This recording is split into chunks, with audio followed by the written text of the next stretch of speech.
this year by the Consortium of Uganda Universities.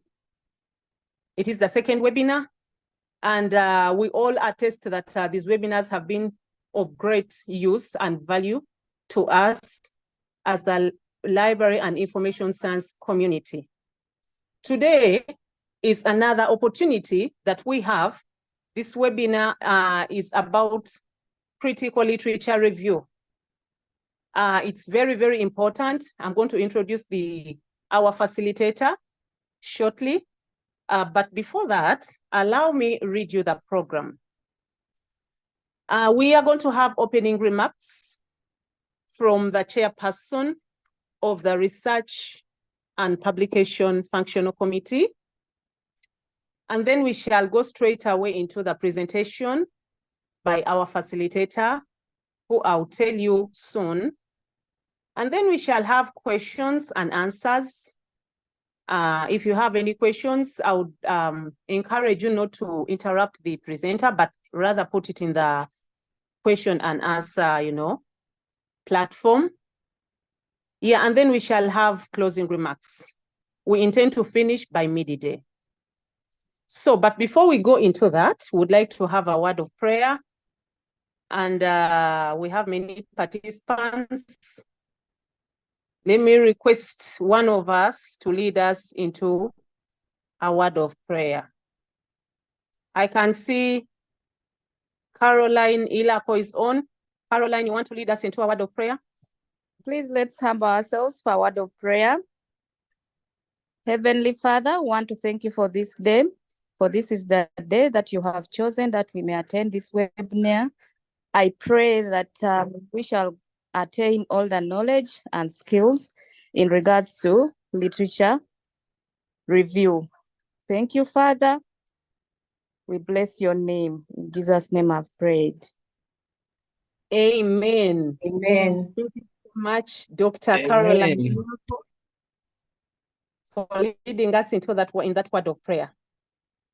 Colleagues, I can see the numbers are rising. Yes, we are 100 as we speak. Please send more alerts. Let people join. No one should miss this. At this moment, colleagues, allow me invite the chairperson of the Research and Publication Committee of the CUUL to give her opening remarks. Dr. Nakaziva Sarah, please, you're welcome. You have the floor to give us your opening remarks for this webinar. Thank you. Thank you so much, moderator. I have also put on my video shortly. I'll do it briefly and then switch it off. Good morning, everyone. Colleagues, I'd like to invite you to our second CUUL webinar. It is part of the CUUL webinar series, like we told you last time. The first one that we had last month was on academic writing. And this is our second on critical literature review. We are very, very happy and excited. And on that note, I would like to thank the Research and Publication Committee members, my team, for organizing these webinars. Thank you so much for the teamwork. And I would also want to thank the moderator, Lydia Namugera. Thank you so much for allowing to do this. I would like to acknowledge the facilitator for giving us her time. She's a very busy person, but she allowed to be part of this training. We thank you so much for allowing to facilitate the session, for allowing to share your knowledge with us. And in a way, you're supporting research at our institution because, as you know, librarians, most of these participants are librarians from our member institution. And one of their mandate is to support research. We are very grateful that you are here to impart competence and knowledge onto them so that they can be able to support research at their institution. CUUL is a consortium of Uganda University Libraries, and we are members of those institutions, so that makes us members of the consortium. We are very grateful for all our students who have joined in. I can see we not only have librarians, but we also have students around. We are very grateful, and we are happy that they are excited and always looking forward to these webinars. I would like to, as librarians, I would like to remind us that our users' demands or needs are always changing. Now, in regards to literature review, you'll find that their needs have somehow changed. Initially, they would just run their literature, run their searches for literature here, there, all over the place, but now they want to have those organized, well-defined literature searches. And we are very grateful that Dr. Natukunda is here to guide us so that we can get those skills to be able to guide our researchers at our universities, our faculty, and our students be able to do those well-defined literature review and searches. Dr. Natukunda, we are very grateful. And lastly, I would like to talk about the third annual research dissemination CUUL conference. As you're all aware, we are organizing a conference which will be on the 10th and 11th of October. It will be at Namugera Yusuf Lule Teaching Facility. We are inviting all of you. We have sent out invitations. Some of you have acknowledged the invitations. We've sent out invitations to your head librarians. We want you to come and be part of this. Remember, this is CUUL and we are CUUL. There is no one who is CUUL. It is us. We are the ones who make CUUL. If we don't support CUUL, we are failing ourselves. The theme for this year is transforming libraries and information services for sustainable development. We have lined up a number of sub-themes, as you have been seeing on the posters. And I'm very happy to report that we received very many abstracts. So you don't want to miss these papers. They are very exciting papers. You come and listen and share and discuss the findings from different universities in regards to sustainable development and the trending and emerging technologies. And we shall have other discussions on how we librarians, we the library, we can participate or enhance sustainable development. So come and be part of this discussion. Come and network, come and collaborate. We shall also have exhibitions. So come and see what our sponsors have to offer. Yes, we are looking forward to you participating in the CUUL conference. Right now, we are running an early bird registration, and it is ending on the 31st of August. It is at 130. I would advise that you take advantage of this early bird registration. But if you miss, after 31st of August, the registration fee will go up to 200,000 shillings. So I'm requesting that you do take advantage of the early bird registration. Lastly, I would like to thank the publicity committee headed by Martha Liaka. Thank you so much for marketing the webinar and also for marketing the CUUL conference. I wish you all a great time. And thank you so much, Dr. Natukunda, for giving us this opportunity to speak to us. Great learning, everyone. Thank you, moderator. Thank you so much, Dr. Nakaziba, for those opening remarks. I would also like to thank you for chairing the committee that has, steered these webinars. It has enlightened us so much. It has, stirred up the LIS professionals. Everyone is now looking forward to these webinars. So I want to thank you so much, together with the publicity team that has, publicized this and ensured that everyone, gets to know about what is happening in CUUL. Thank you so much. At this point, colleagues, allow me introduce to you officially our facilitator. Our facilitator is called Dr. Loice Natukunda. We are so privileged to have her, as you heard from the chair.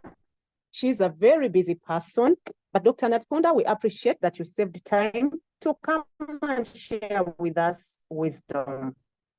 Dr. Natukunda is a lecturer in the Department of Management, College of Arts, Social Sciences and Humanities in the University of Lincoln in the United Kingdom. She conducts research methodology lectures to postgraduate students who she supervises. Dr. Natukunda has done research in several areas, such as the area of employee performance management, work orientations and attitudes to work, and how these are shaped by the cultural context in which organizations do operate. She has keen interest in studies that explore issues of researcher development in Africa, research management, and generally topics relating to the research skills landscape on the continent. And besides research and teaching, she's interested in researcher development and network building for researchers based in Africa. Dr. Natukunda is also a co-founder of the Network for Education and Multidisciplinary Research Africa. This is an inter-university research network of postgraduate research students, academics, and practitioners interested in research about and for Africa. Colleagues, join me as we welcome Dr. Loice Natukunda at this moment to share with us how we can critically review literature. We are here as students, postgraduates, undergraduates. That's great. Now, without any further ado, colleagues, allow me welcome Dr. Natukunda to share with us. Doctor, you have the floor. Hi, thank you very much, Lydia. Good morning, everybody. What a privilege for me this morning to speak with you, to talk with you. I may come as a facilitator, but I am also on the learning journey on how to critique literature and how to do research. So I take this opportunity to share with you some of the things that I consider as key in critiquing literature, but also I'm really open to hearing about your experiences. I want to really thank CUUL for giving me this opportunity. Even though I'm not based in Uganda, I am passionate about research and development in our country and continent, like Lydia has mentioned. And so I'm involved in activities that are geared towards improving our research skills and how we can do research better. And organizations like CUUL and really bringing together everybody to inter-university networking and working together to be better researchers is something that I really, really like. And I want to thank the management of CUUL for this vision of having regular webinars to sharpen each other on how to do research. So well done, and thank you for organizing us all and bringing us all together so that we can be able to learn together. And so I really thank you for this opportunity. And I hope it is not going to be the last. I hope this is going to just be the beginning of really working together so that we can be better researchers. Okay, so I will share my screen now. Okay, so probably we all know how important it is to review literature. This is why we are really logging. I'm going to start by sharing with you my experience when I came to the UK to do a PhD, and I was being told that my writing was very descriptive. I couldn't understand what this really meant, and I was told you really need to be a bit critical. And coming from a culture where we are somehow modest, we never want to critique anybody. It sounds a little bit negative. It was really quite difficult for me to understand what they really wanted me to do as far as criticality is concerned. And yet I was told that there's no way you can do research without being critical. You have to be critical. So it's something that even up to now, I'm still learning on how to be critical and critique other people's research.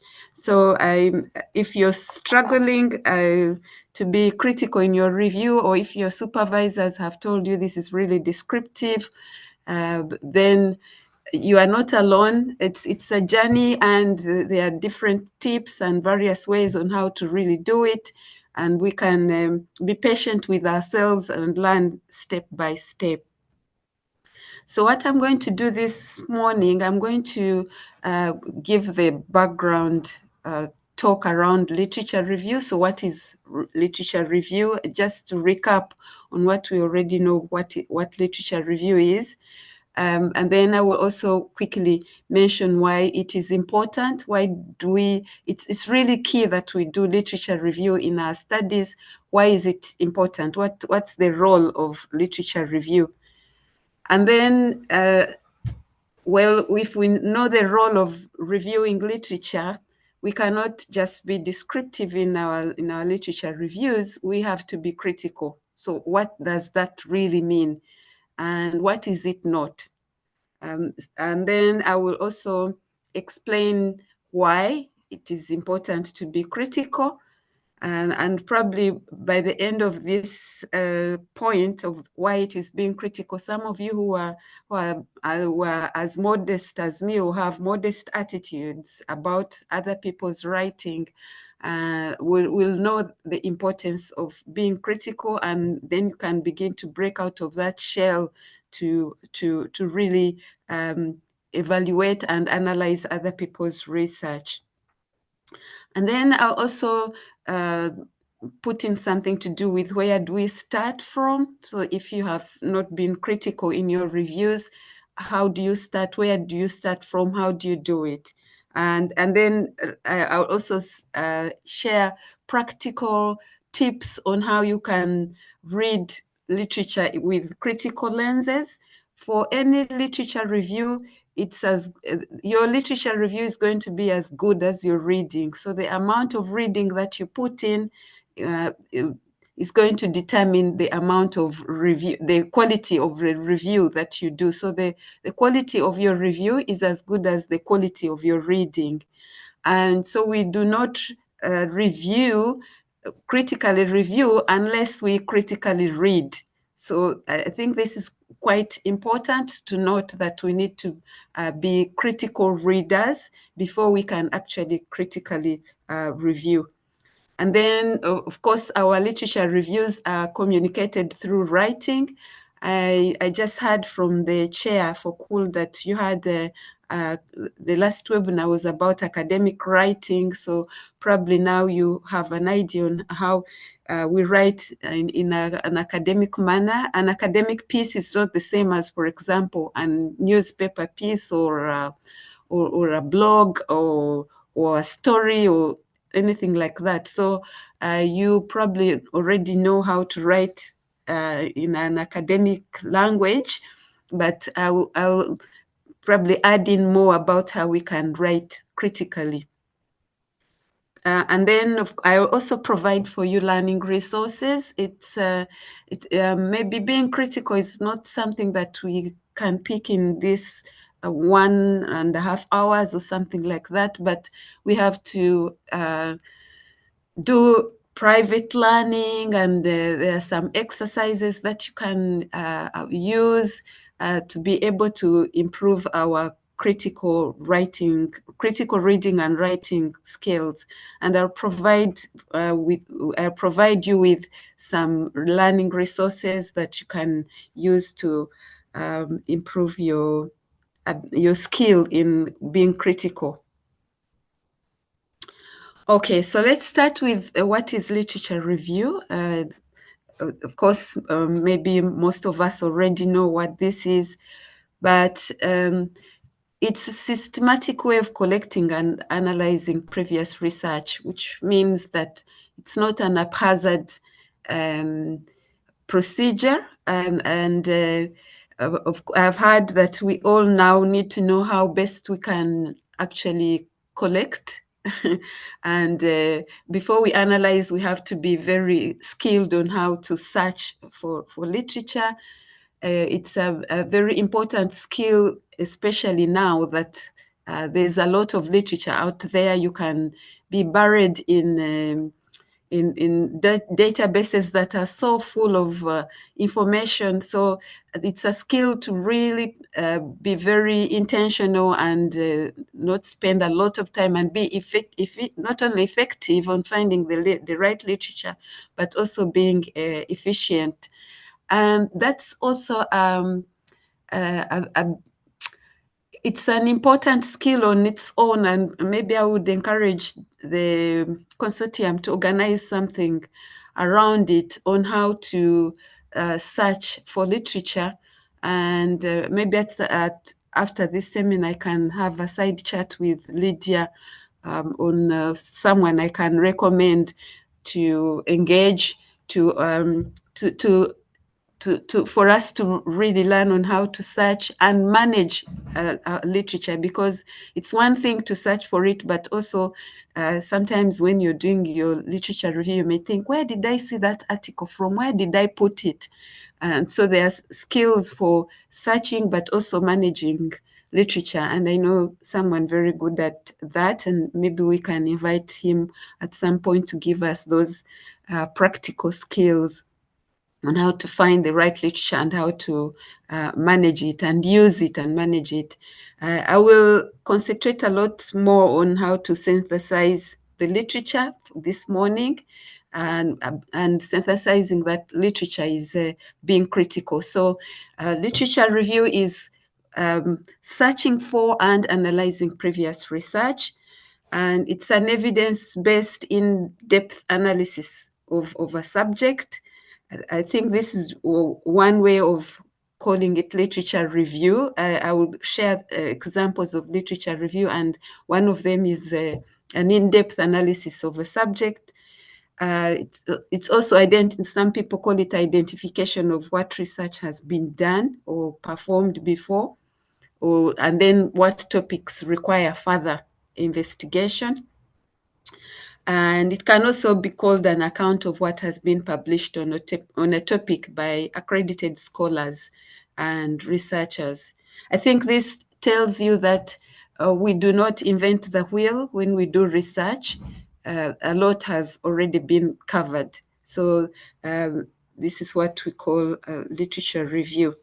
And why is it important? There's this scenario. Mukasa, who is a community development worker and lives in the city, attended a meeting in his village in 2021. He had a lot on his mind concerning events in his community and would have loved to contribute, but he arrived late. So before making any contribution, he had to ask himself what could have been discussed before he came. So even though he has a lot on his mind, if he arrives late for the meeting, he cannot just dive in with his contribution. He has to first find out what has happened before so that he can be able to make his contribution. So when we do research, it's like we choose a particular topic to do research. For example, if we are doing research on productivity of universities, or let's say productivity of libraries, there are people who are already like on a round table and have been discussing that over the years.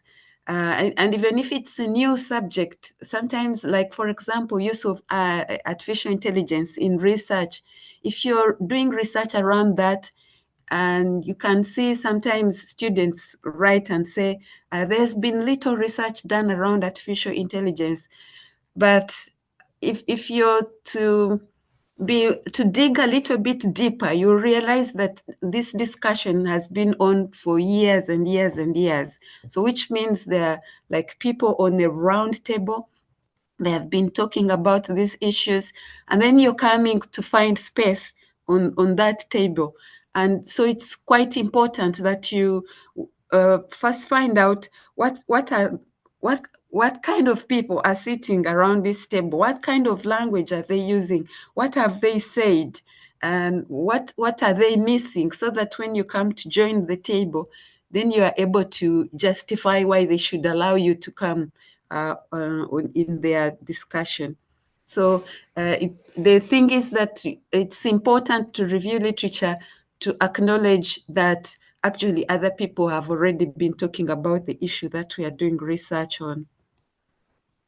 So to understand it even a little bit more, why it is important to review literature, one of the key things that shows the importance of literature is that it's the starting point of any credible research project. In other words, you need to acknowledge that you're not inventing the wheel. You need to acknowledge that you know what is already known, so that you can have that starting point and appreciate what other people have already contributed. And then you can credibly say that this is a research project worth doing, because you are already aware of what has happened and what is still missing.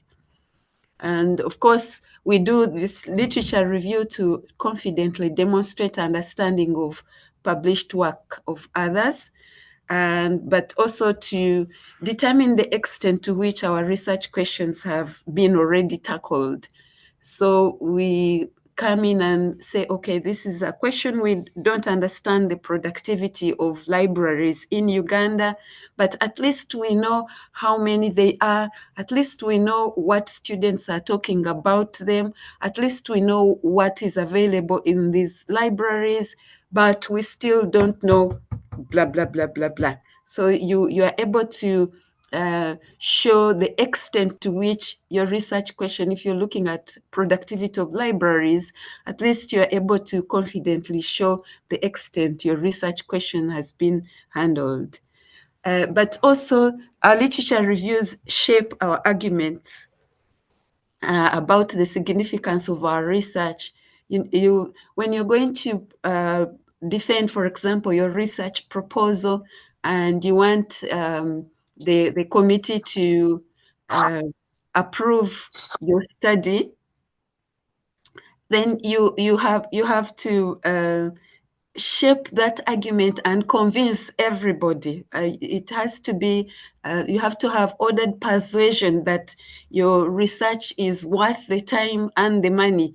And for you to do that, we need to understand what other researchers have done, and then we can be able to convincingly demonstrate the significance of our own research. And also, I think one of the things that we need to be very careful about is our choices for methodology, how we choose to approach to explore whatever we are going to explore. And this has to be informed by our literature, because of course, I mentioned that when we realize what other people have said or have published already, and we can see the gap, then we can capitalize on that gap and confidently say it's worth researching. But also that gap will determine our methodological choices, the research design that we choose, the methods that we choose to collect data, the techniques that we use to analyze it. All these areas are determined by our research focus, which is informed by our review of literature. So you see there's a coherency in our research when you're presenting our research proposal to committees for approval.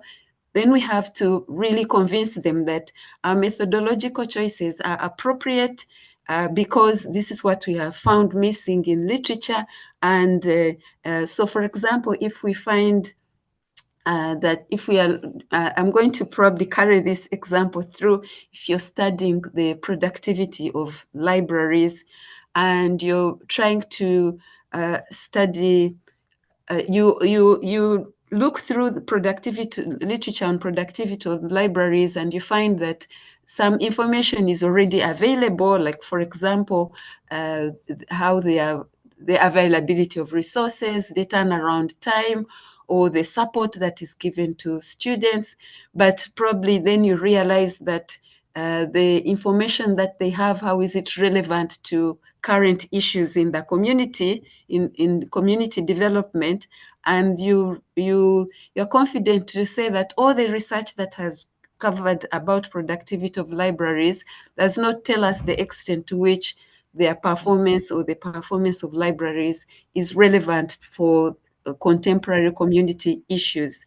So if that's what you want to study, the relevance of libraries to community development, that is going to determine your methodological choices, because the kind of information that you're looking for has to determine how you're going to, and what you're going to do to get that kind of information.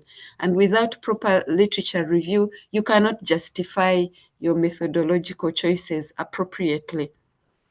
And then the other thing that is really helpful with reviews, it's important to find key scholars in our research. And you need to learn the key scholars in your projects, because then you know how, like I mentioned, if we look back at the round table of these people, it's quite political for I think there's a lot of politics in research as well, and we cannot deny this.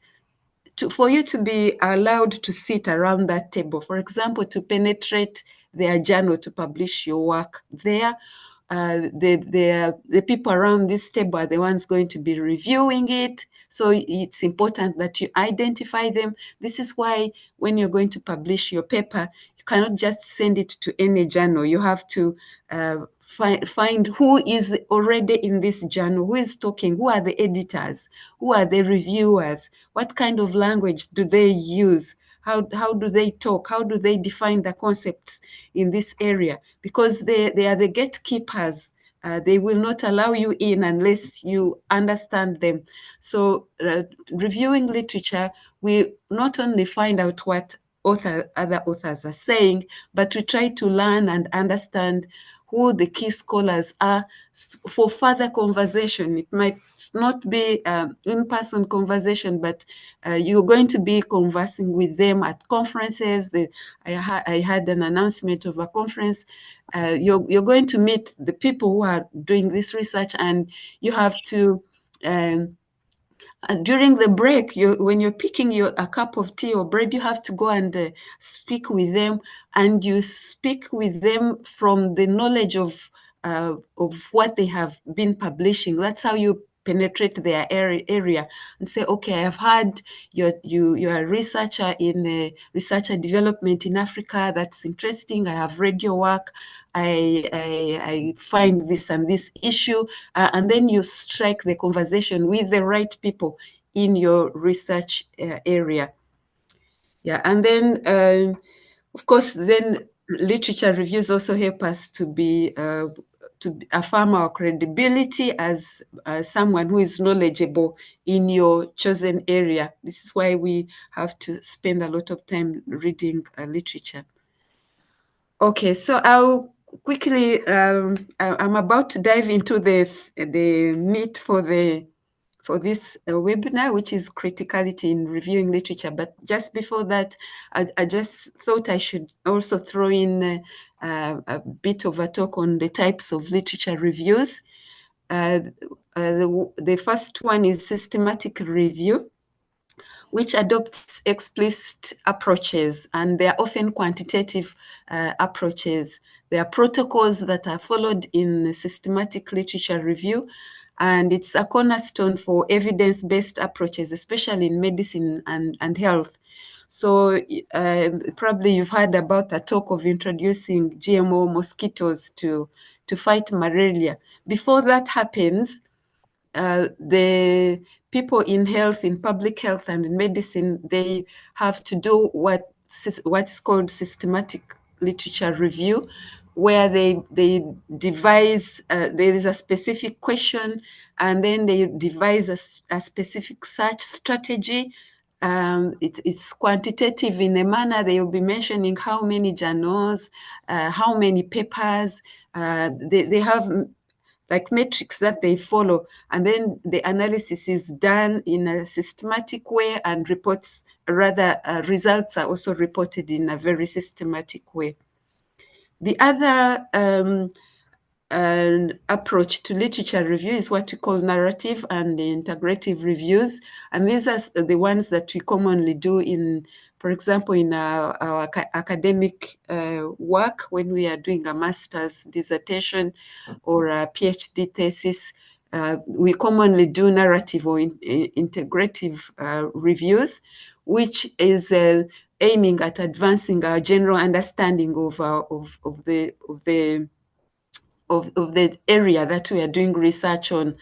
And this is what I'm basing on for this webinar, actually, where we are looking at gaining initial impressions of the topic, and we are less explicit about criteria. We are more explorative, and we are looking at if anybody has done any research on this particular area, and we want to be informed before we do our studies. But I may also, we need to also note that actually now the gap is narrowing between narrative and systematic reviews. I'll edit this area.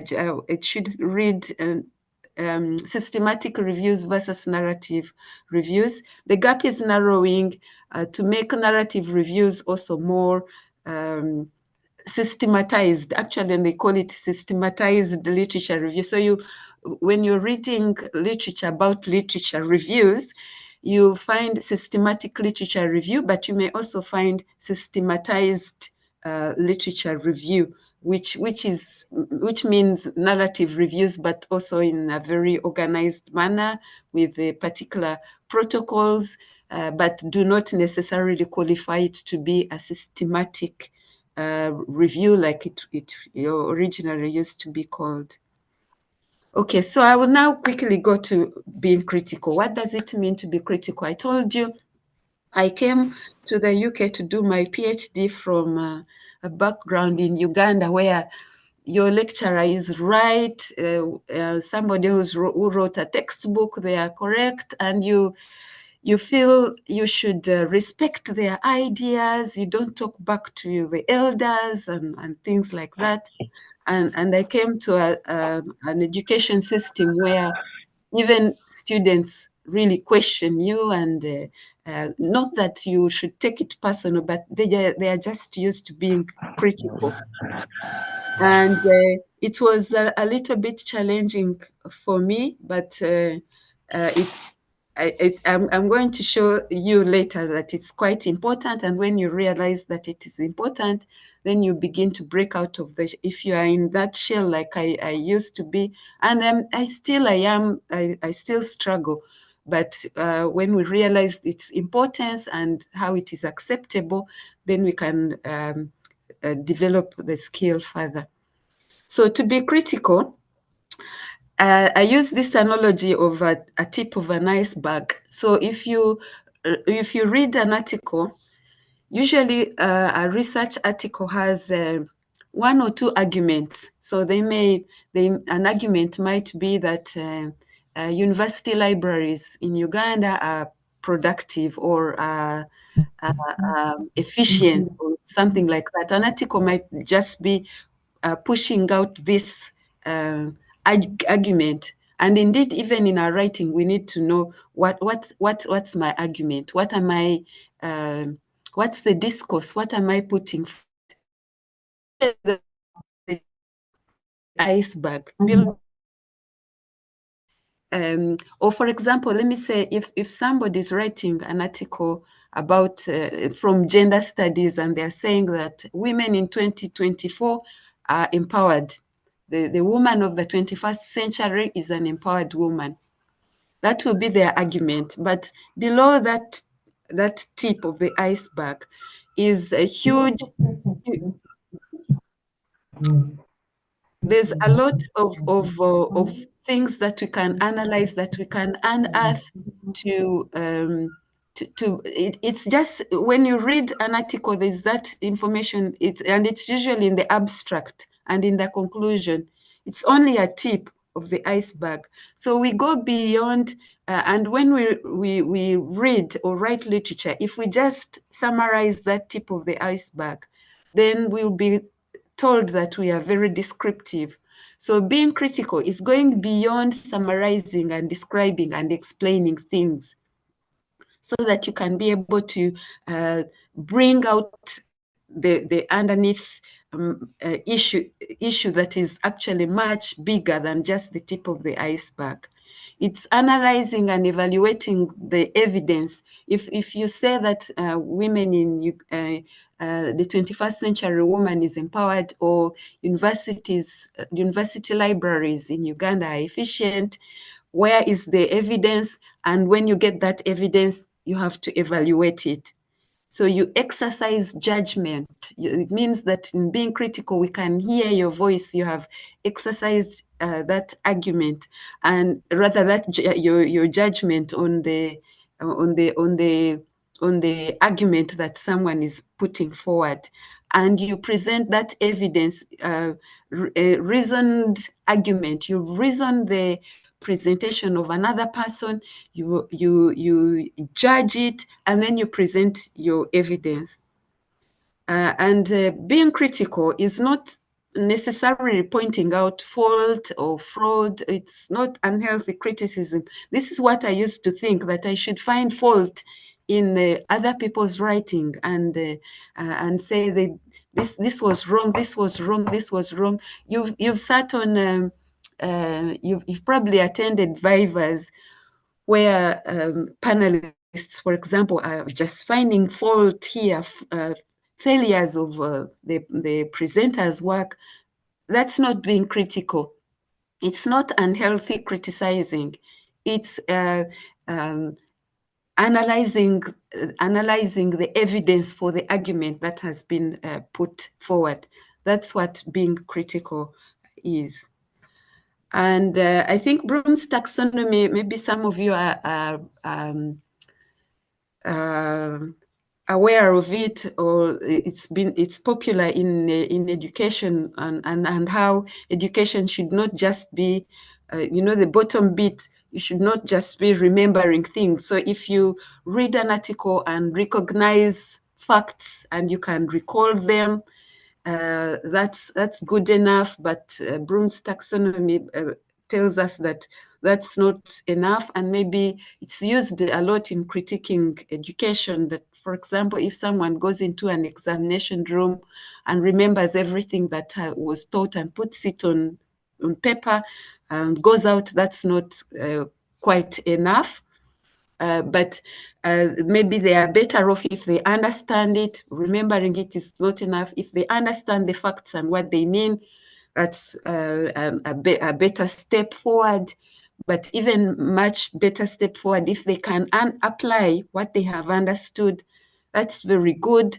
They know the concepts, they know the ideas, and they not only know them, they understand them, but they can also apply them. That's very good.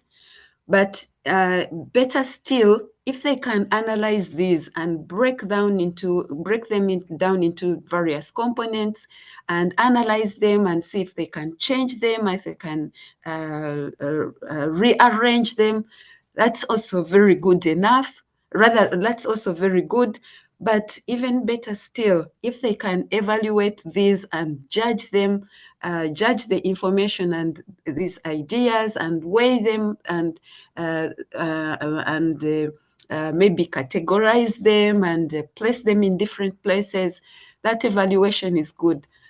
But being critical in literature reviews is at the top of Bloom's taxonomy, where you create your own argument, where you combine all these parts and are able to create your own argument and say, okay, I understand, I can remember what they said, I understand it, I see how it is applicable, and I have weighed it and judged it and evaluated it, and now this is my argument from my analysis. So you are able to convince the readers that I have created. I can tell you this is the gap that I have found. That's creation. You have created it from showing people that you know and understand and see how it is applicable, and you've analyzed it and evaluated it and created that gap, and also came up with methodological approaches on how to generate knowledge and practice to fill that gap. So I think this picture tells you what being critical really is, that you are able to create your own new, novel knowledge, but also maybe approaches on how to generate that knowledge. But do we have to be critical in our reading and writing our literature reviews? Is it really necessary? And I've put here 7 reasons why it is important. Number one, top thing is that it's an academic requirement. It's a criteria for grading our dissertations. It's criteria for accepting our paper submissions to journals. It's a requirement, so we cannot run away from it. It's a requirement. That's good enough for us to work hard to learn how to do it. But it is also good practice to recognize what others have already said in the debate. I was told reviewers can be so annoyed. And you know, when people have done their research, if they are not recognized, it's quite annoying. So reviewers can be annoyed with statements like, this area is scarcely researched, or there isn't sufficient literature around this area. If they have been doing research around that and they know their colleagues who have been doing that kind of research, somehow those kinds of claims put them off. So if you can, please avoid them. Avoid claiming that there's little research around your area, because if it is people who know about this area deeply, they get put off by such claims in writings. But the other thing is that apart from being a requirement, but also being good practice to recognize other people's work, we need to appreciate that academic material is not always exhaustive. It's not always perfect. So even if your respected professor, let's say Mamdan or whoever, has published work around a particular area, they are humble enough to know that they have not been exhaustive. That's why it's common practice to find people saying further research can be done on around this area. This can be the focus of further research can be here or there or there. They appreciate that they have not been exhaustive. So we need to be critical, because academic material is not always exhaustive, neither is it always perfect. And then the other important thing is that you're required, even if you're not told, you will always be expected to demonstrate your voice in writing, your analysis. Your evaluators or your examiners want to see your personal voice, your personal take, your analysis. They need to hear you. Even now with the artificial intelligence, you can ask AI to give you information about a particular research question. But now reviewers and examiners are being trained on how to actually find out whether an app gave you this information. You can use artificial intelligence to get this information, but you have to put your voice there. You have to put your analysis there. Artificial intelligence will not be able to see what's happening in your real world, in your context, behind your window, outside your office. Artificial intelligence is not able to see that. And if you're to tell your writers about it, then you have to analyze, you have to think through what the information is given to you, the information that is given to you, think through it and put it in your own voice, in your own context, with your own feelings, with your own interpretations, and create something out of what you have got from other places. And of course, without being critical, you cannot make logical conclusions or coherent arguments. If you're to say that there's a gap somewhere, there has to be a coherent argument. You have to show that, okay, yeah, I have seen that university libraries respond quickly to students. They have enough information. The technology is good. The internet is fast.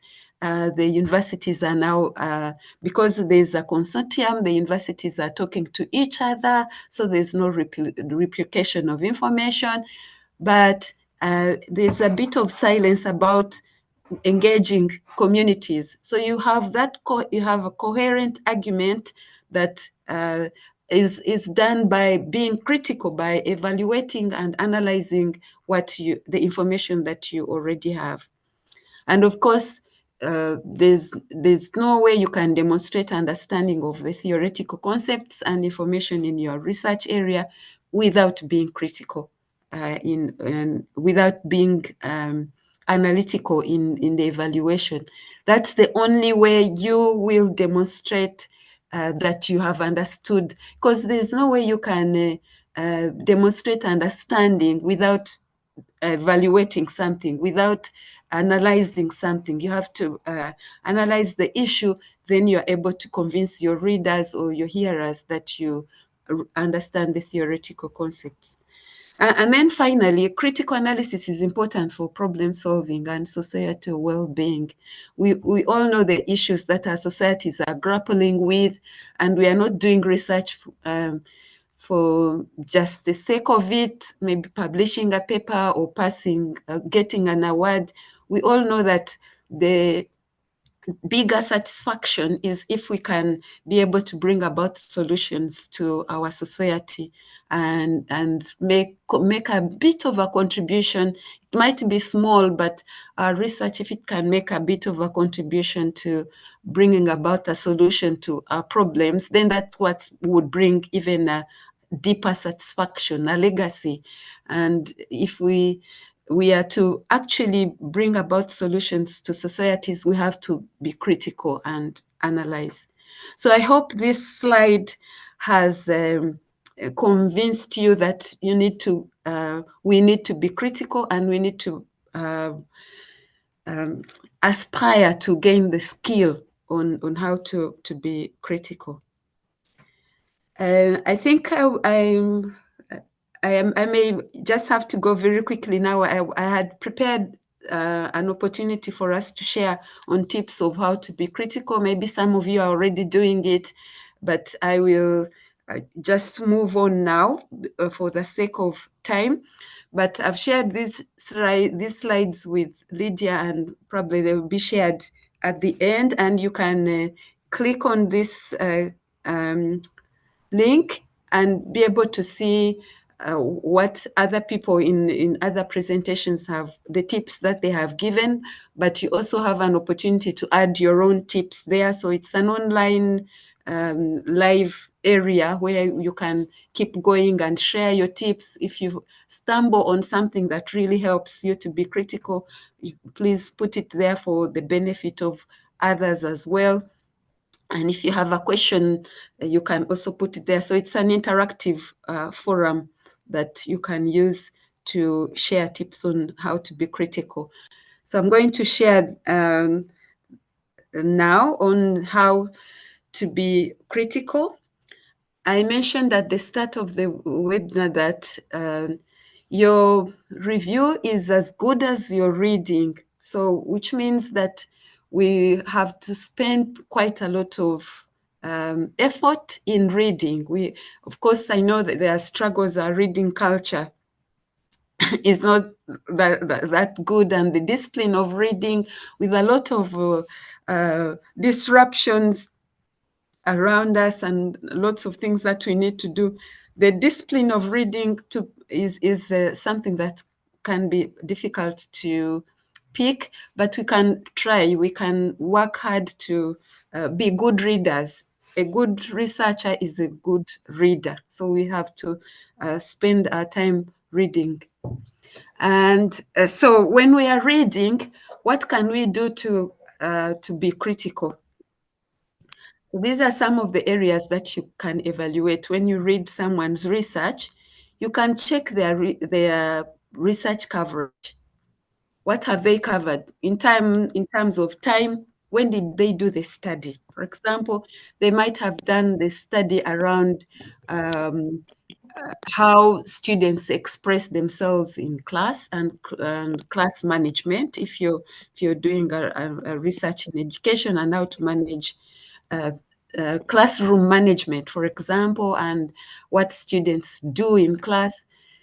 And you could consider a study about that and say, okay, this study was done before 2020, and that was before the pandemic.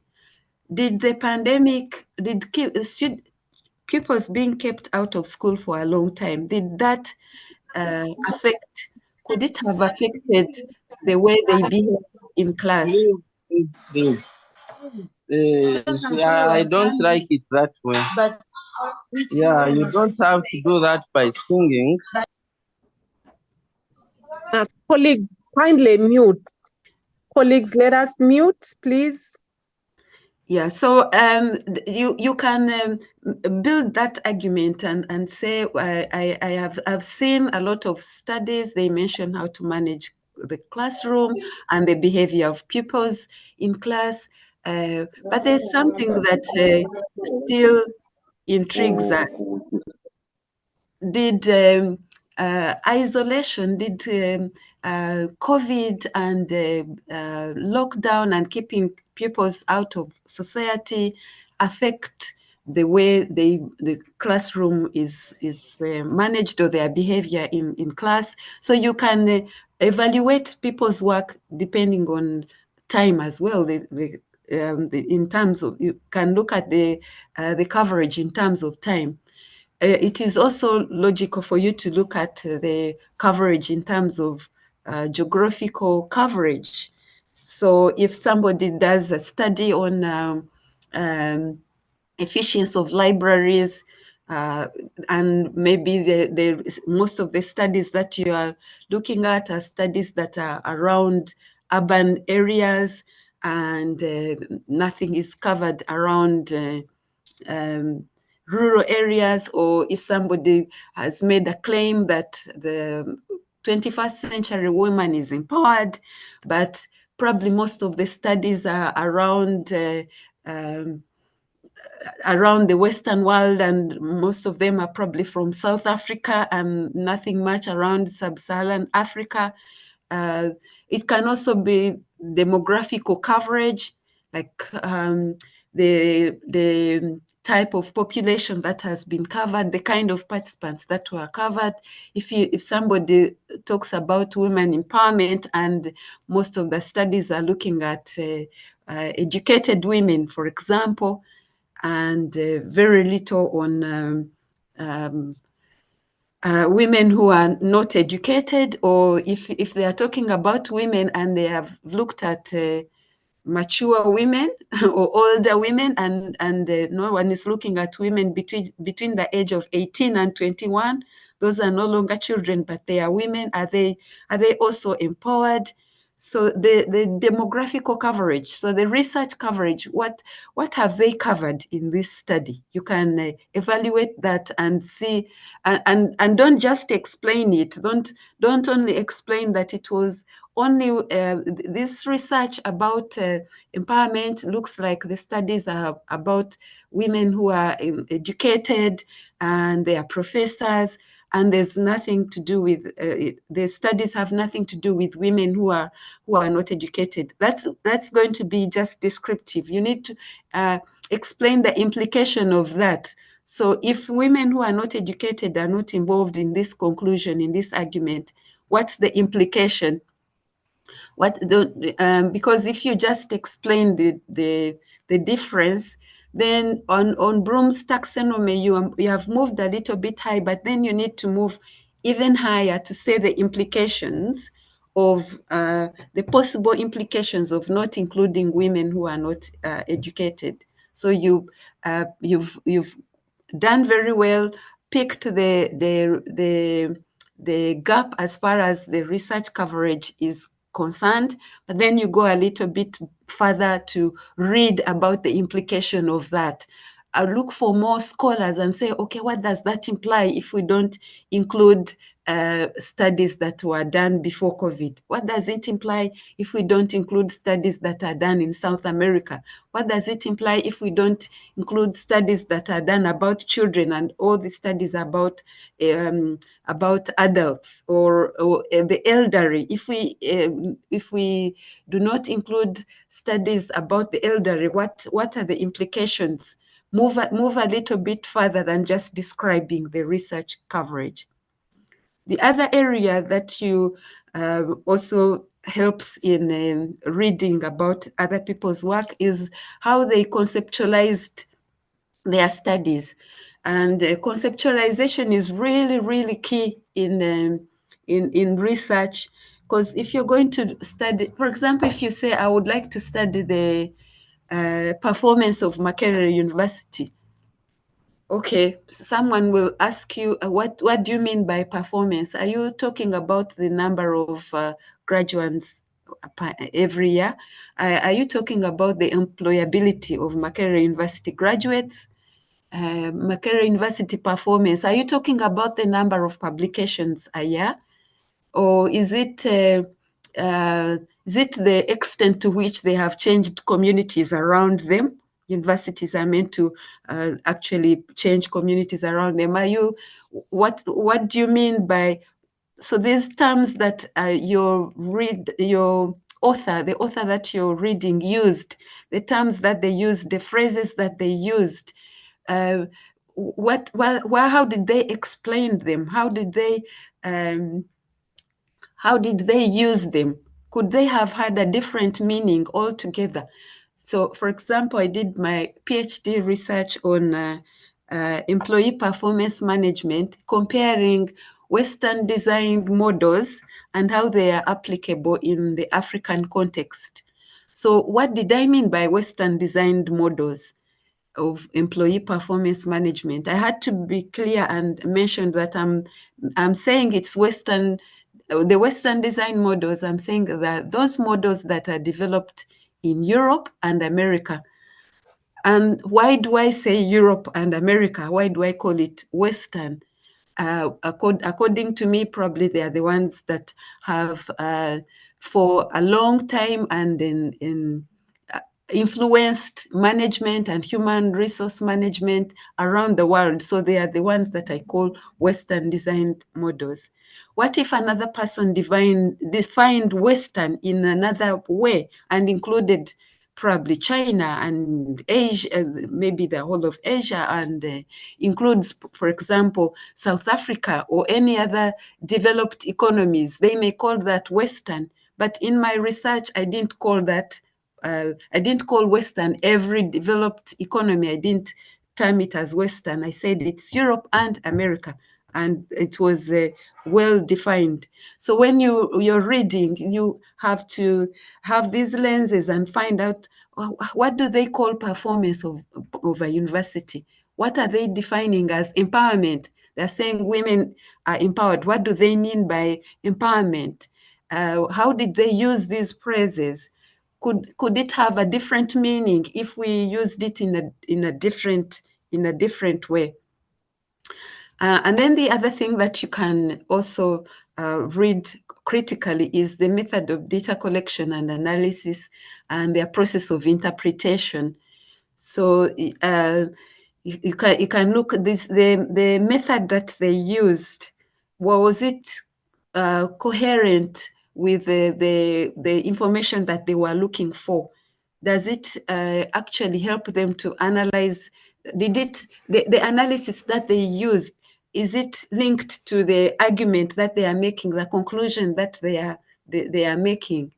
So if somebody is studying children, for example, and let's say they would like to study the behavior of children on a rainy day, for example, and they used, they gave the parents a survey form and said, okay, parents, can you please use this form and see how your children behave on a rainy day and fill in this information for me. You may read that and question, okay, this is what the researcher did and drew conclusions. But it was the parent who was looking at the child, and maybe the parent has a particular attachment with this child, and they are going to be writing information that they are expecting. They are familiar with their children, and they will just write. They probably wrote what they were expecting from their children. What if a different researcher themselves, if they went and did participant observation, would they have gotten different ideas? Would they have gotten different information? What if they went and lived with the family and observed the children on a rainy day? Could the information have been different? And then you are able to argue that we have this conclusion about the behavior of children on a rainy day, but probably when we do participant observation and not a survey by parents, we can get different information altogether. You can also look at other authors' stance. So it's important that you get key arguments from different authors. Don't get one author or two and then take it as gospel truth and just run with it. Look at what other authors are saying. Are there overlaps in their arguments? Are they contradicting each other? And what do those contradictions mean? What's the implications of those contradictions? Go a little bit further and analyze. They are on the table, they are talking, you listen and see how they are talking to each other, and whether they are agreeing, and what's the underlying issue in their agreement, and if they are contradicting each other, to what extent is the contradiction, and what does that imply for your research question. The other thing that you can look at other people's writing is coherence and logic. So is there adequate justification for the claims that they are making? If they said they were going to look at the behavior of children on a rainy day, read that the methodology that they used, was that the appropriate one? What analytical techniques did they apply? Was that the right approach to analyze the data that they collected? And the information, when you look at their findings, the information that they generated in their findings, when they did the discussion, did that discussion actually link to the data that they collected or the questions that they were asking? I've got rejections for my publications, and most of the time, because I told you I'm still learning these things, most of the time they say, she asked this question, but the discussion doesn't actually link properly to the question that the paper was trying to achieve. Or they say, okay, to some extent, the paper was trying to achieve these questions, but this element of this question is not answered in the discussion, and there's information that could have been used to actually fully answer the question that the paper is presenting. So is there that coherence? Your research has to be, from the title to the conclusion, there has to be a thread. I mentioned to you when I showed you the tip of the iceberg that usually a paper is one or two arguments, and the reader has to see it from the start with the topic, the abstract, the methods. We have to see that it's linked, it is coherent to the topic that one is answering. So I give this extreme example. If you're saying that you're studying tobacco growing in northern Uganda, and you want to see how it has taken up and how the effects of the war affect tobacco growing. And then in your research methodology, you say you're going to be interviewing banana growers in Masaka, and why and see the reasons why bananas in Masaka are not doing well. You can see there's no coherence in there. There's no logic. What will information about banana growing in Masaka tell you about tobacco growing in Gulu? And this has to, the thread has to be very clear throughout now I'm talking about writing, but when you're reading other people's work, ask yourself, where's the logic? Where's the justification for the claims? Where's the plausible evidence for the claims that they are making? If you're trying to if the student is trying to convince you, you are on a panel, convince you about their research proposal, and they are pounding the table and saying this is worth studying, where's the justification for that claim? And then, of course, when you're reading, you need to read with the question in your mind: how is this relevant to my work?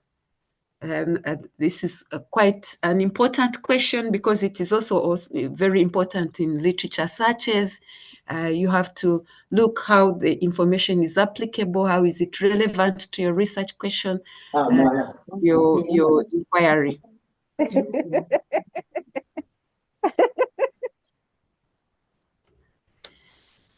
Okay, so I've just talked about how to read critically.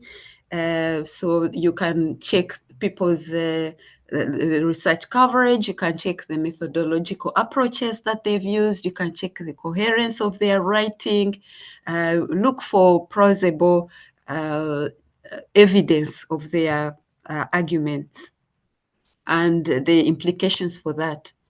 Okay, so when you have read and read and read, and you have your journal and you have written very many questions and you have drawn lines, one concept linking to another, and your reading journal is so full and sometimes it can be disorganized. Only you know which word means what and where what links what.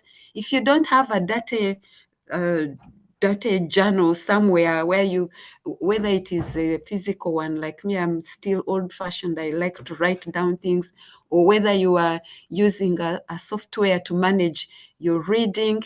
And I thought I mentioned that you need to have a session where we can actually learn how to search for the literature, how to manage it, and how to write it. So if you still don't have a data place where things are, arrows are here, colors, blue here, red here, this concept is for that, this question is for that. Before you have something like that, then probably you're not yet ready to start writing. So, but when you're ready with that and you have exhausted your reading and now you feel you have an idea of what you're going to write and how you're going to craft your argument, then you are ready to now to start writing critically.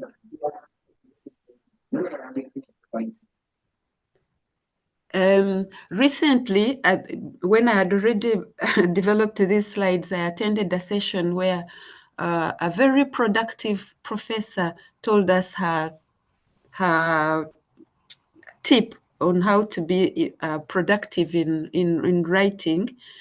Probably you had this in the last webinar as well, but she said something that she does, which I think I am going to try doing, which I think is really helpful.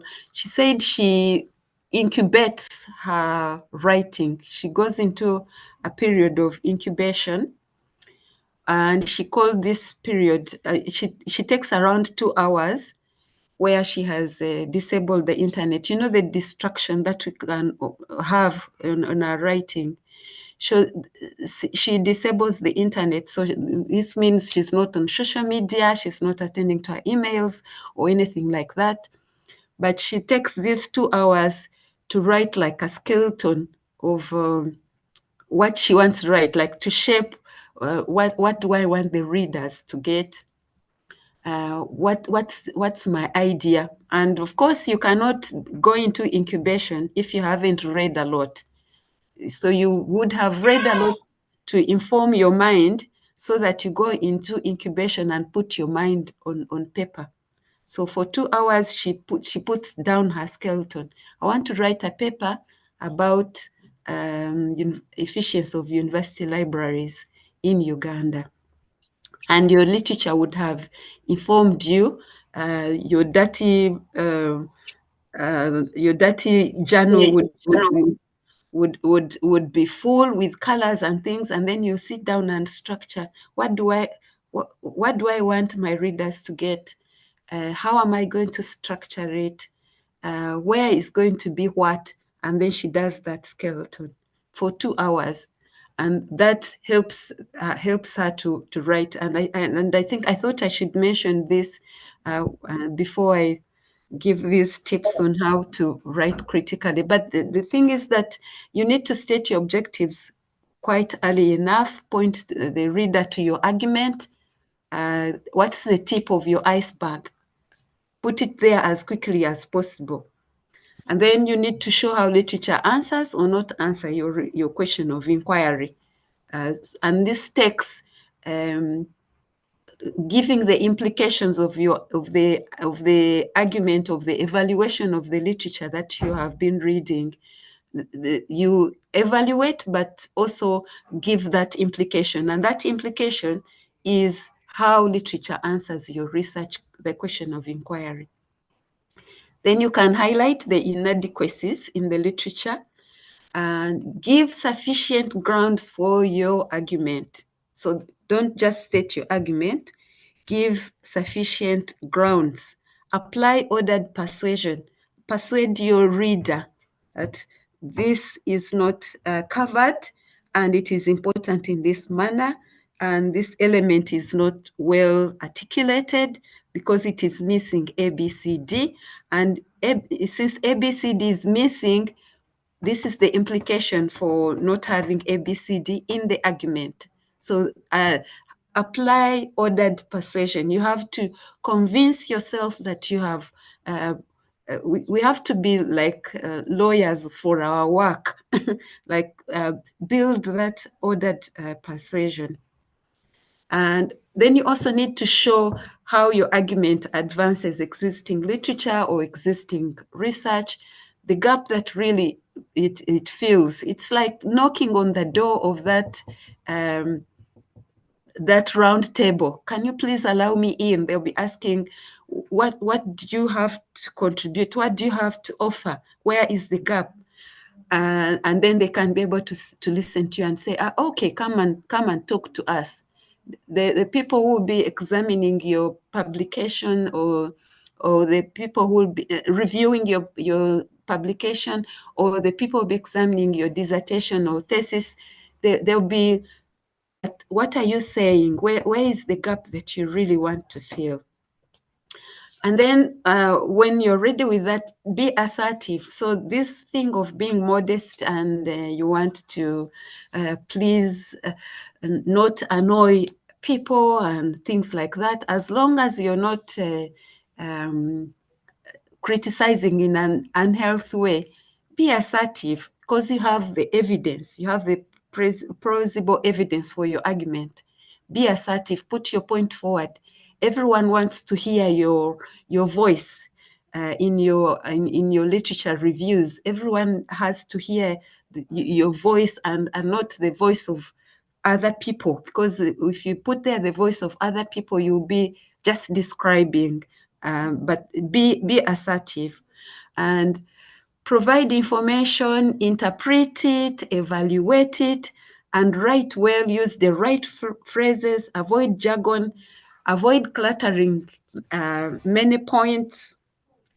If the sentence is having so many words, you can look at how to cut it into 3 or more sentences, so that if you think that it's a point that is going to be lost if you reduce the length of the sentence, then you can cut the sentence into 2 or 3 more sentences, but make sure that you don't have very long sentences and cluttering many points.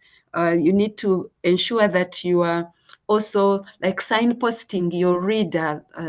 You say, okay, this is the conversation that these people are saying.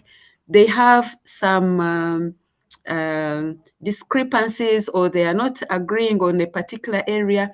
Later in section B, we'll be discussing these discrepancies. So sort of like signpost the reader.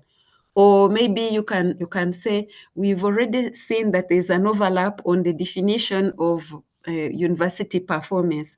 Like we've mentioned, like we already mentioned in section A, the overlaps can be many, but they are also grouped into categories. Like sort of keep signposting your reader so that they know you've moved from point A to point B to point C to point E, and they can see that logical flow. The other point is that I think you already are doing this well because you are investing your time in attending workshops and seminars on writing. So this I am preaching to the converted already. Come together, work together, and also you can come together also in informal groups as well. Maybe at this point I need to I will put in the chat when we come to questions.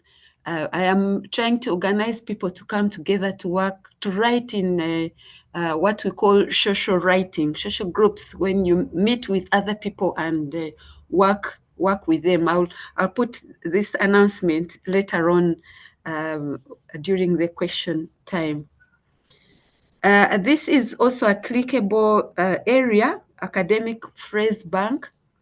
It's a very useful resource. You'll navigate it later on to see, because this was developed by researchers at the University of Manchester, and it's available for anybody to use. It shows you how you can evaluate methods, how you can evaluate research coverage, how you can evaluate, and the terminologies, the phrases that you can use when you're critiquing those aspects of literature. Very, very useful resource. Probably some of you are already using it, but if you're doing a PhD or a master's, or even writing a paper for publication, it's a very useful bank of phrases to use to be critical. Okay, so I think what I've just said is that a critical reader, you engage the author. You engage the author of the material that you're reading.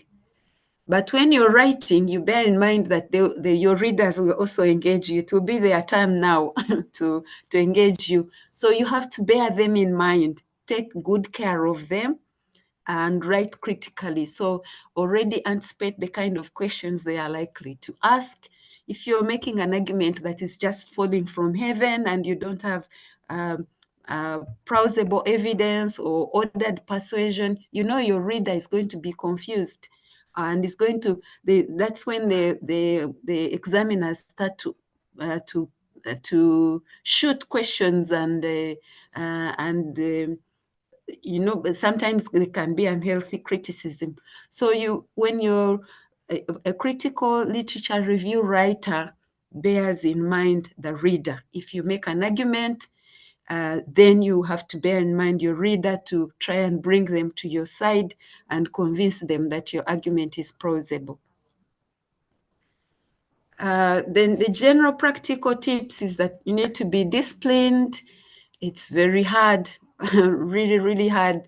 WhatsApp, social media, Facebook, Twitter can really, because to be critical, you need your mind cleared and 100% concentration.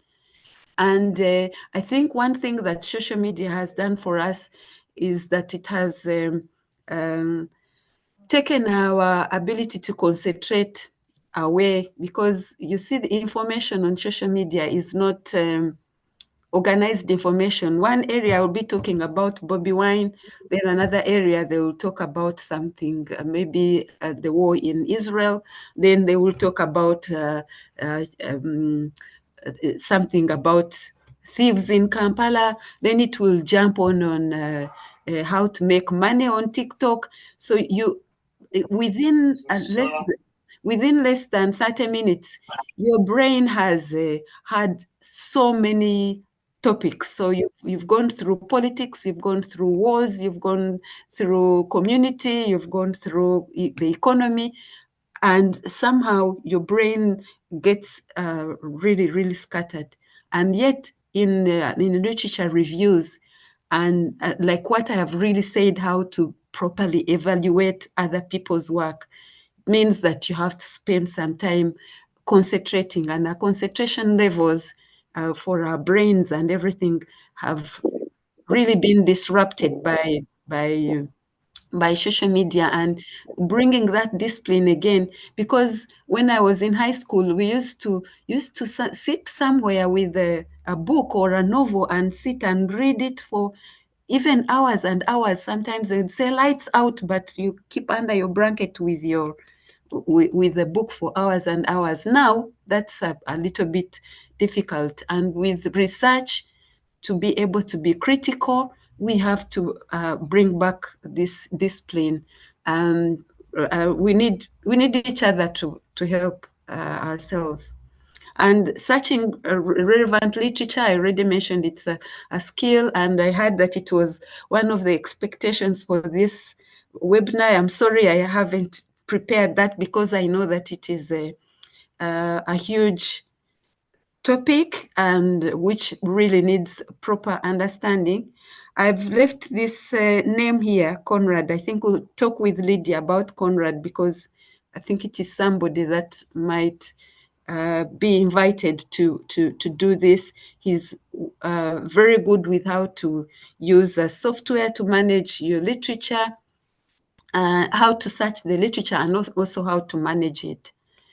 Then form accountability groups for peer support. I think I will make a bit of an advert about that later on, because if you do it alone, research can be a very lonely journey. And it's good that you come to meetings like these and seminars like these, but after this, you're going to go out and begin to grapple with all the things that I have said, and where the rubber meets the road. At the end of the webinar, you'll go out there where actually the rubber meets the road, and we need each other.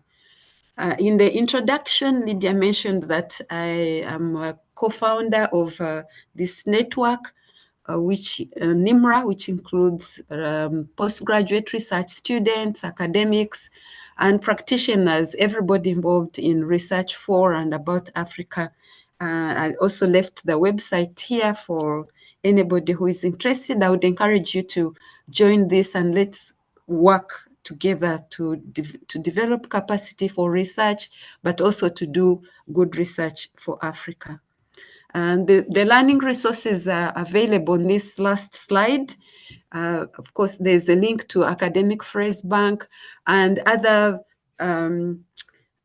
resources that you can use. Some of them have exercises for you to follow and to be able to sharpen your critical reading and writing skills in literature reviews. Okay, thank you very much. I've stopped here, and we've gone through what is literature review, why examples of literature review, why it is important, but the meat of the talk was about how to be critical, and we have emphasized that it is not just evaluating and judging other people's work, but building our argument persuasively using our evaluation of other people's work. And that is quite important, because there's no way we can justify our research focus. There's no way we can justify our methodological approaches. Neither can we justify our conclusions for research with our conclusions for the results of our research without being critical. And I've also emphasized that being critical is not unhealthy criticizing of other people's work, but it is building a persuasive, logical argument about our research.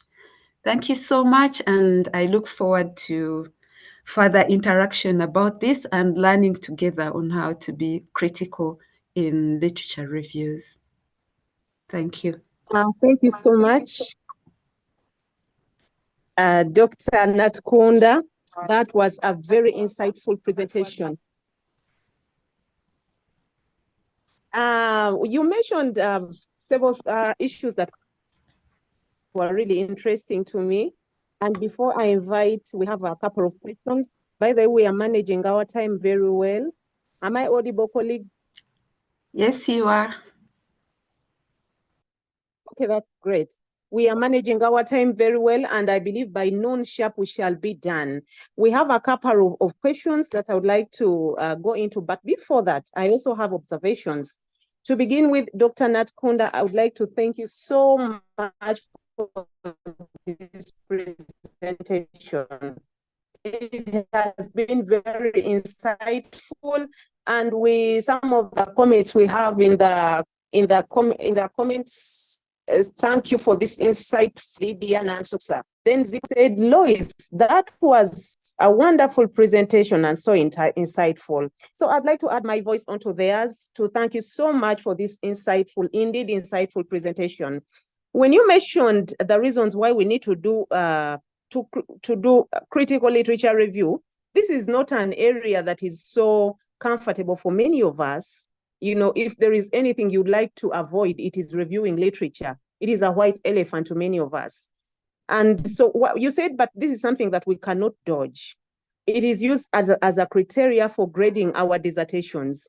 And then I remembered how 10 years ago, I submitted my thesis for examination only to come back when we have had a big quarrel with the examiner. I don't know whether it was a woman or man, but it was really a great quarrel. The person kept asking me, so what? In literature review, so what? But where is your voice? So what? The whole dissertation was full of so what? Because of, the way I was just, stating what people had said without adding my voice, without critiquing the literature. So I think when you talk about this, it's a very pertinent topic, and we all need to give it the due consideration, the due attention that it deserves. Another interesting one was about creating rapport with the editors. I didn't know this, I was facing challenges, but now I know. Thank you so much. Because recently I submitted a paper, but they took over a year to get back to me. So I kept writing emails, and then after a year they say, okay, the editor decision, paper accepted. But it was after too much interaction with them. So I now know that you need to create rapport. So colleagues, I think we've learned very great lessons here. If we go to conferences, let's identify who the journal gatekeepers are. Let us create rapport with them. Let us cite their work. So thank you so very much. Now, I can see some colleagues already putting in other questions, but let me go to these ones that were already shared. Dr. Natukunda once said, how does the critical review differ from the systematic review? That was one of the questions. You're welcome to address it now. Okay, thank you, Lydia. Well, I think systematic review, like I mentioned, is a type of literature review. It's an approach of literature review. And critical review is a practice. So critical review happens in systematic reviews. It happens in narrative reviews, in integrative reviews. Being critical is not an approach to reviewing literature. It's whatever type of literature review you do, whatever approach you use, you have to be critical. So what's the difference? One is the practice, and systematic review is a type of review. I think that's how I can simply put it. So yeah, sure. Yeah. Well, I think it's very well put and clear. Another one said, my question is, what makes research different in different levels? Let me say diploma level, bachelor's level, master's level. A quick one would be the maturity with which you can handle it, doctor. You've heard this word rigor, like the analytical level. So I was teaching master's students, and we were discussing how to choose a topic. And I said, if we all agreed together that you should, when you're choosing a topic like at master's level, you have so many, even at PhD level, you have very many ideas in your head. Like someone was telling me, I would like to study sustainability of small and medium enterprises in Africa. So that's quite a lot, heavy things that you have to put in a funnel and pick out something. So if you're saying sustainability, what do you mean? And if you're saying small and medium enterprises, what do you mean? Because when you don't want to be that vague and so wide, and then you go to the field and you pick something, and then your examiners were expecting something else, and then they ask, oh, why didn't you look at this? And then you hadn't like decided exactly what you want to do. But then we agreed that and I said, if you want to make your life easy, make it as narrow as possible. but then one student said that, but how narrow is sufficient? Am I not going to be criticized that this is just too narrow? And I thought that was a very good question. So if you're doing a master's, you are expected to go thus far because you don't have much time. I think the issue of time is also key. There's a certain amount of research that you can do in 1 year, because master's projects are now done in a few months. You have probably, if it is unless it is a research master's, you are studying and then you have a few months to do your dissertation. You can go thus far. But a PhD, you will not be expected to do something very narrow. You will be expected to do something a bit wider, but also your analytical lenses have to also be wider. If it is something to do with social sciences, they'll be asking you to properly narrate your philosophical underpinnings, and then you have to, because a PhD is a doctorate of philosophy. So where are your proper philosophical underpinnings for what you're talking about? You have to go a little bit further. That's not expected of a master's project. So if it is a diploma, then also you can have just a simple question and finish it in the given amount of time, but also the skills that you have developed. For somebody to do a PhD, they're expected to have they should be under the doctoral training, be developing doctoral research skills, and your research has to be worth the name. That's what I think. So think about rigor. Go and find out what is rigor. The higher the degree, the more the rigor expected. Yeah, thank you so much, Dr. Natukunda. Someone was looking at my thesis just yesterday and said, but does it have to be that big? And I said, but it's a PhD thesis. I also wonder how it's this big, but everything that is there has to be, yeah. So I think that is the difference, the rigor. The difference is in the rigor. Dr. Natukunda, another one said, thank you for a wonderful presentation. Kindly guide on what kind of words one can use to tell the reviewers that not enough literature is available on this research problem. You remember that annoying statement, which is annoying to the researchers who have carried out research in their area, and then you come and say, there is what, insufficient research in this area, and you mentioned that it's annoying. So this one is saying, now what right words can I use to tell them that there is no, the literature is not enough? It's not about the words that we use to tell them. It's what we are telling them, the information that we are telling them, because for them, they believe that it's not true. So don't go there. It's not necessary to go there to begin to say that there isn't, you are claiming that there are no gurus, there are no, they haven't done enough, which is not necessary. You don't need that. You concentrate on critiquing what is already there, because many people have said that many times. Actually, there are some things that are said over and over again, and they do not. We said you need to build your argument from plausible evidence.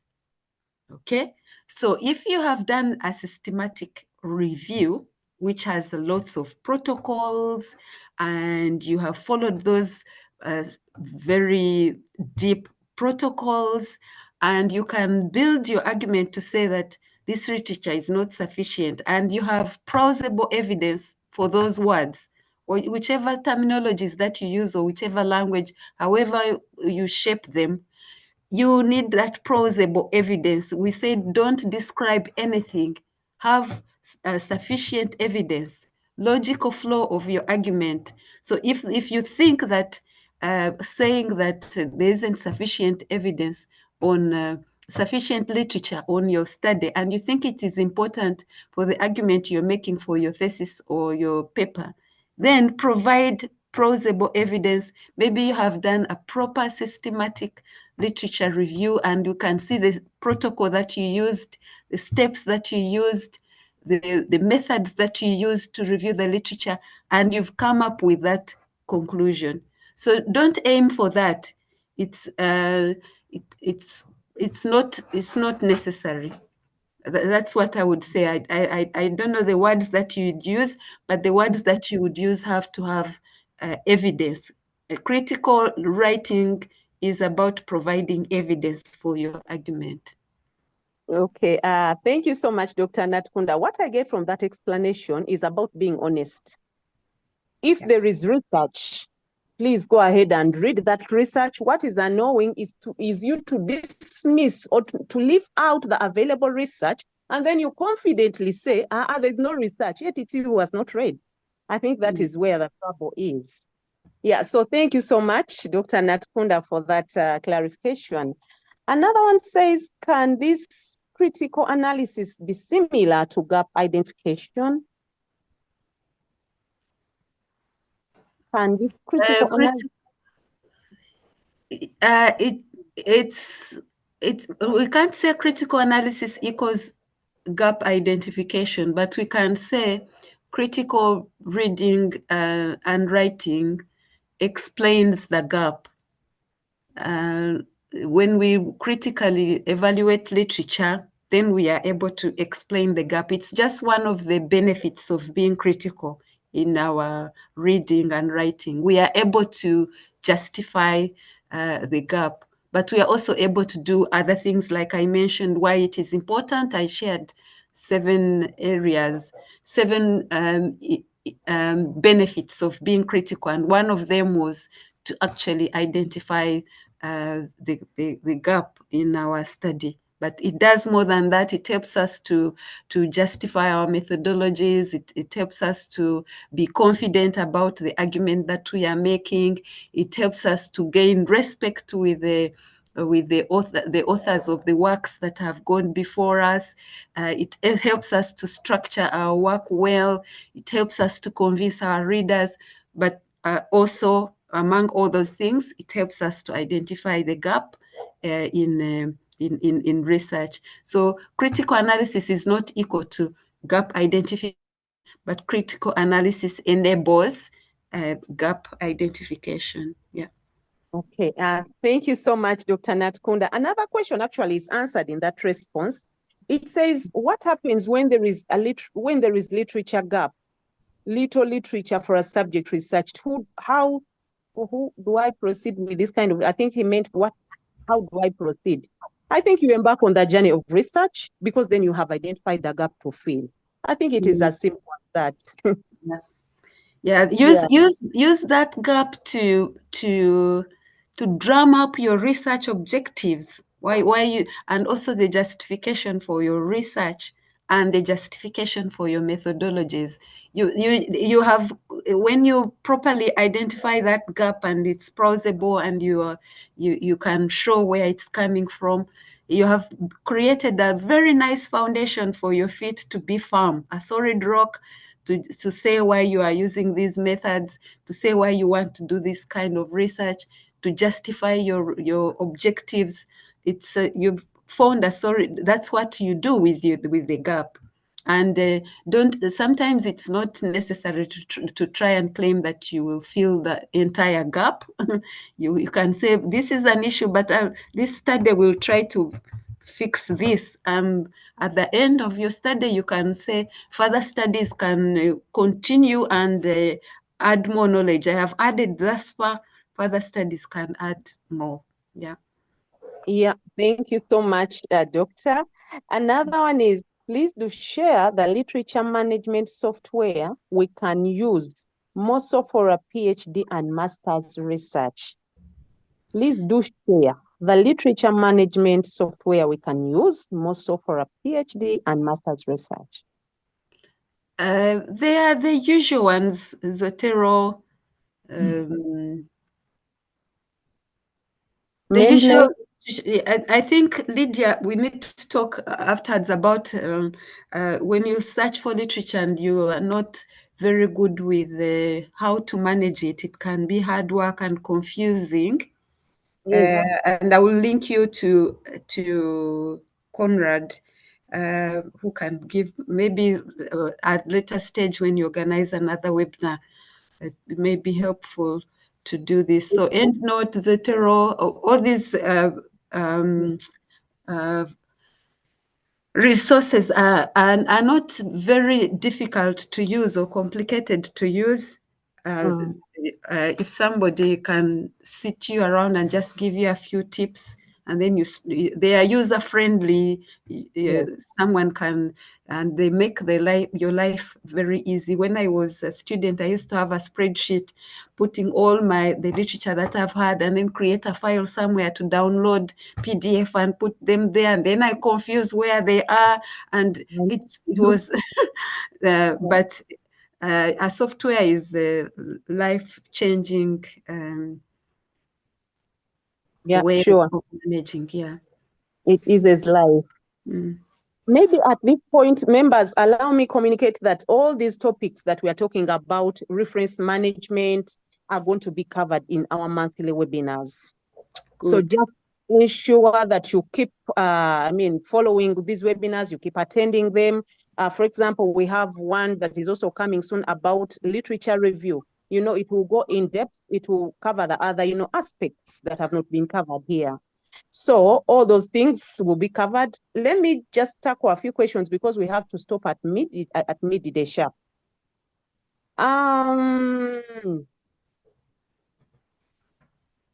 Another one is thank you so much, Dr. Natukunda. How do I measure my literature critically? How do I measure my literature critically? Or how do I measure my...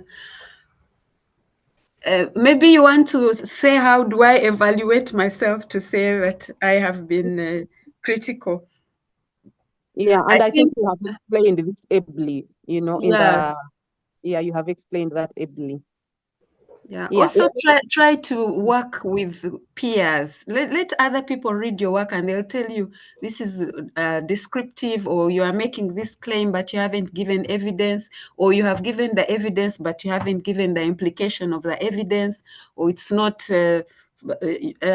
help each other, work together. Yeah. Yeah.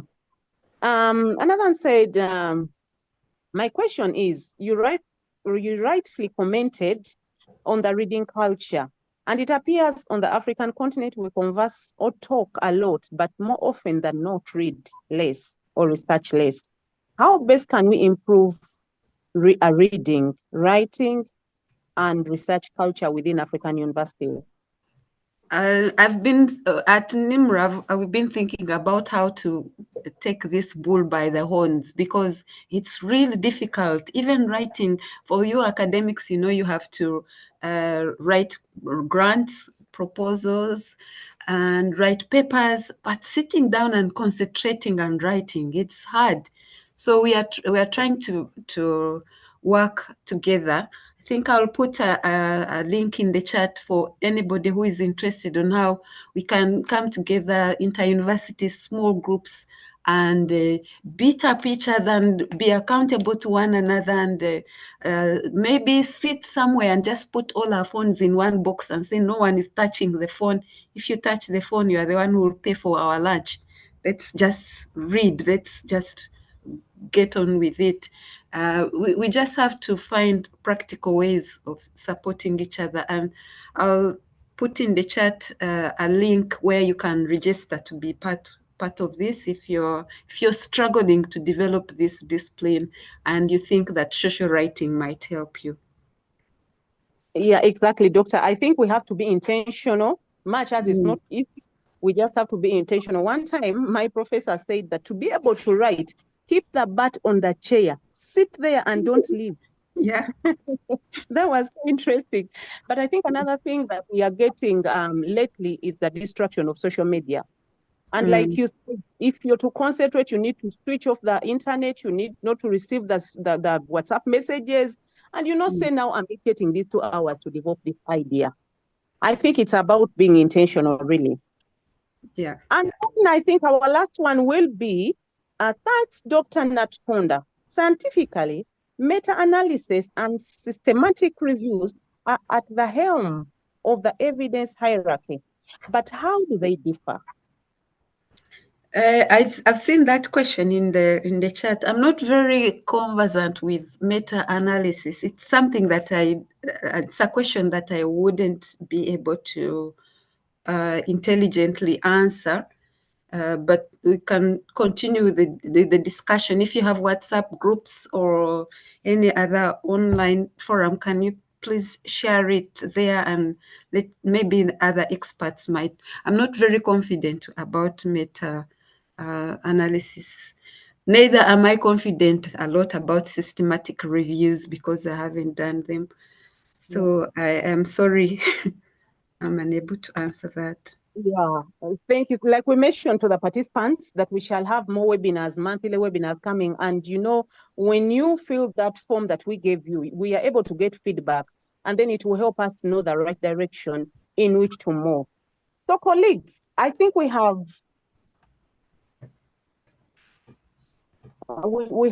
exhausted the questions. I want to thank you so much for your participation. Before we go any further, allow me to re-echo the words of Dr. Nakaziba about the conference. We are having our CUUL conference. The flyers are the flyers are being distributed everywhere. Please spread word, plan to be a part of this conference. It is a conference that you should not miss. So please spread the word and mobilize people. Let us love our profession. Let us build it together. Let us come to this conference and, you know, share ideas, critique each other, help each other develop professionally. And really, we shall not remain the same on the professional level that we are at. With these words, I would like to thank you once again, Dr. Natukunda. I don't know if we have any reactions with a few minutes that we left. Reactions, if you want to maybe raise a point that cannot be left, you are free to do it in these 2 or so minutes. If there are any reactions, because I believe the questions have been exhausted, and in the chat box, there is Dr. Loice has shared how to join the social writing program. And then she has put a link where we can register. So please follow that link and register to improve our writing. So it looks like we don't have any more questions or reactions. Allow me thank the Consortium of Uganda University Libraries once again for organizing these monthly webinars. They are so helpful, they are so educative, they are so informative. So thank you so much, especially the Research and Publications Committee, chaired by Dr. Sarah Nakaziba. Thank you so much for coming up with this initiative. It is really a brilliant idea. So colleagues, with these words, allow me thank Dr. Natukunda one more time for sparing your time and, allowing to share with us these insightful, ideas. They are so appreciative. And like you said, this is the beginning of our interaction with you, but it will surely not be the end.